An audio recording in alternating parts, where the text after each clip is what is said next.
तेजस्वी यादव स्पष्ट तरीका से नीतीश कुमार के आग्रह कैले है, निहोरा कैले है और दबाव भी दिले है कि अगर केंद्र सरकार तहर बात नहीं खे मानत, लाख तरह प्रयास के बाद, लाख निहोरा के बाद, हमनियों के गैला के बाद जब केंद्र सरकार जातीय जनगणना नहीं कराओ तो हमरा लगे एगो उपाय बा, और उपाय ई बा कि अपन प्रतिष्ठा बचावे खातिर एक खाली और ही विपक्ष के लोग के साथे जा करके प्रधानमंत्री के समझावे के कोशिश करी। नीतीश कुमार जी से अलग से ना बतिया करके जीतन राम मांझी के रोक के बतियोले, और जीतन राम मांझी अपना बेटा के बुला करके प्रधानमंत्री नरेंद्र मोदी से मुलाकात के लिए रहन। अमित शाह से भी कुछ दिन के बाद मुलाकात हुई। एक मतलब रहे कि संदेश साफ रहे कि प्रधानमंत्री नरेंद्र मोदी जातीय जनगणना के पक्ष में नहीं खन। प्रधानमंत्री नरेंद्र मोदी के साथ मंत्रणा भइल, बैठक भइल, और बैठक में आपन ग्रीवांसेस जौन रहे बिहार के, और बिहार के साथ साथ देश भर में जातीय जनगणना करावे खातिर आग्रह कइल गया। यह आग्रह पर प्रधानमंत्री जी तत्काल कोई जवाब ना दिले, लेकिन कहले कि जौन हमरा लगे मनसौदा आइल बा ओकरा के हम देखब, सोचब, विचार करब और एकरा पर मंत्रणा भी करब, ओकरा बाद हम जवाब देब। चुनाव जो चल रहा बा बिहार में त्रिसदस्यीय पंचायत के, उ खत्म होई, ओकरा बाद नीतीश कुमार घोषणा कर चुकल बाड़े कि बिहार के अलग अलग हिस्सा में, अलग अलग राज्य में, माफ करब, अलग अलग जिला में जाकर के और लोग से मिली हैं, समीक्षा करी है, और समीक्षा के बाद वो फैसला करी है।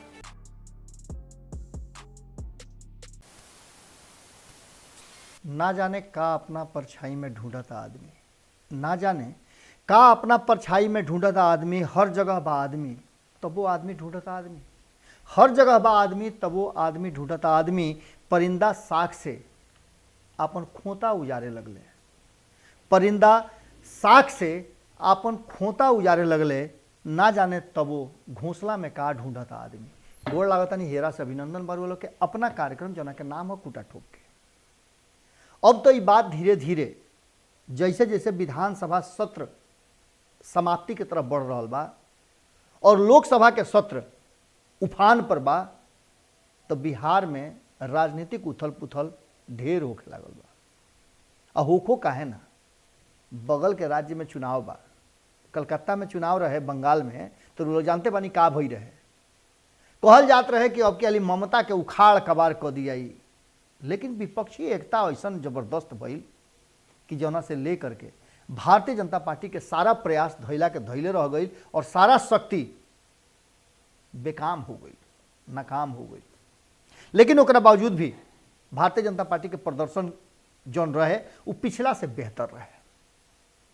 अब बिहार में चुनाव हो गई, साल भर के आसपास होके जा रहल बड़ुए नीतीश कुमार के।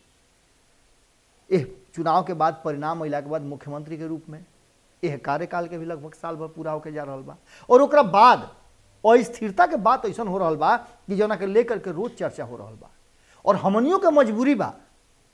कि जब राजनीतिक घराना में, गलियारा में चर्चा हुई कि नीतीश कुमार जी के का हुई, रही हैं कि जई हैं, रोज नया नया रचना रचा रहल बा, स्वांग रचा रहल बा, नया नया रणनीति बन रहल बा, नीतीश कुमार जी पर कहीं भारी तो ना पड़ जाई, कहीं एक हाली फिर से बिहार के लोग के चुनाव में तो ना जाए के पड़ी, या फिर 2015 और 17 के तरह फिर से सरकार बदली, नीतीश कुमार जी जाके राज्यपाल के यहाँ इस्तीफा दी हैं। मामला ढेर कुल अजुराइल बा, और ये अजुराइला मामला में तेजस्वी यादव जो उनकी नेता प्रतिपक्ष बन और बेरी बेरी हुमचा कर रहा बन कि नीतीश कुमार जी के तो उखाड़े कबार कर दे, नीतीश कुमार जी के मुख्यमंत्री के कुर्सी से बे उतरले मानव ना, भारतीय जनता पार्टी के बिहार से बे खदेरले मानव ना। हालांकि लालू प्रसाद ये बात हमेशा कहत रहे हैं और ये 2015 में देखौले भी रहन, लेकिन तेजस्वी यादव जौन की लगातार नीतीश कुमार के और उनका सरकार के आलोचना के साथ साथ उनकर नाकामी और कमी के जो खोजत रहे हैं चाबी, कुंजी, वो कुंजी उनका हाथ में भेटा गई बा, और ये बात के तरफ इशारा कर रहा बा और सवाल पूछ रहा बा कि का नीतीश कुमार जी कुर्सी छोड़ी हैं। ये पूरे विषय पर आज रुआ लोग के विभिन्न कारण से जो उनकी आज तेजस्वी यादव कई गो में से खुलासा कैले है और कई गो के तोपले रहले है कि बता देला पर कहीं अलर्ट मत हो जास,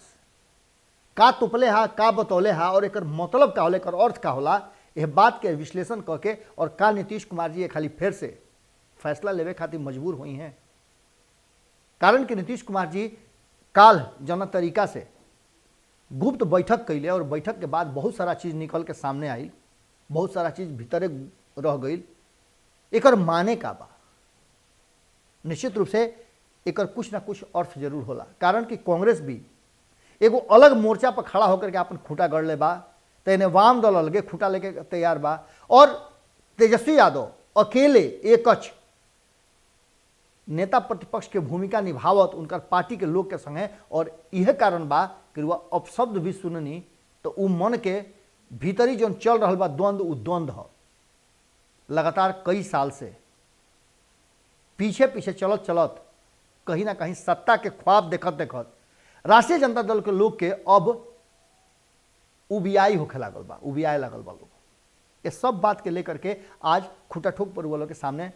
तर्क के साथ विश्लेषण रखब और एकरा पर रउआ लोग के विचार जाने के हमारी इच्छा बा कि रउआ लोग इस विषय पर का सोचतानी। का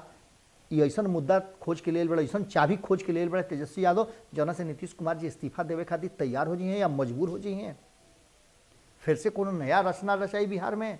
नया सरकार आई कि चुनाव हुई? ये सारा विषय के चली सभे खूंटा ठोक पर विश्लेषण कइल जाओ।